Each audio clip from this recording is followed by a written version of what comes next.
ഈശോമിശിഹായിക്ക് സ്തുതിയായിരിക്കട്ടെ. ക്രിസ്തുവിൽ ഇത്രയും സ്നേഹം നിറഞ്ഞ സഹോദരി സഹോദരന്മാരെ, ലൂക്കായുടെ വിശുദ്ധ സുവിശേഷം 4-ാം അധ്യായം 31 മുതലുള്ള തിരുവചനങ്ങളിലൂടെ നമ്മൾ ശ്രവിക്കുന്നു. ഈശോ പിശാചുക്കളെ ബഹിഷ്കരിക്കുന്നു.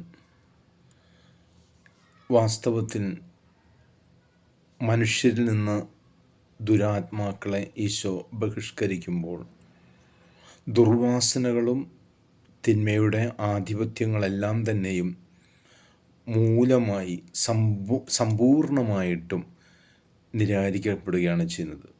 ഇന്നിട്ട് 1-ാമത്തെ വായനയിൽ തെസ്സലോനിയക്കാർക്ക് എഴുതിയ ലേഖനം 1-ാം അധ്യായം 1 തെസ്സലോനിയൻസ് 5-ാം അധ്യായത്തിലൂടെ നമുക്ക് ശ്രവിക്കാൻ സാധിക്കുന്നത്, യേശുക്രിസ്തുവിലുള്ള രക്ഷ നമ്മൾ മനസ്സിലാക്കിയിരിക്കുന്നതുകൊണ്ട് നമ്മൾ ഉറങ്ങിക്കഴിയേണ്ടവരല്ല, പ്രകാശത്തിൻ്റെ മക്കളായി നമുക്ക് ജ്വലിച്ചെരിയാം.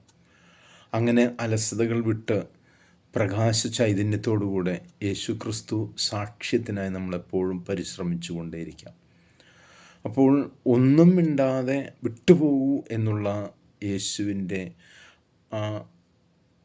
പൈശാചിക ബന്ധനത്തിലായിരുന്നവൻ്റെ നേർക്കുള്ള ആജ്ഞാസ്വരം, പ്രിയമുള്ളവരെ, നമ്മളും യേശുവിനെ ആവാഹിക്കുമ്പോൾ യേശു നമ്മിലേക്ക് കടന്നു വന്നുകൊണ്ട് നമ്മളിൽ അധമമായിട്ടുള്ള വികാരങ്ങളെ, ആ പ്രത്യേകതകളെല്ലാം ദൂരീകരിക്കപ്പെടണം. അങ്ങനെ യേശുവിൻ്റെ സ്വന്തമായിട്ട് നമുക്ക് പ്രവർത്തിക്കാൻ സാധിക്കണം.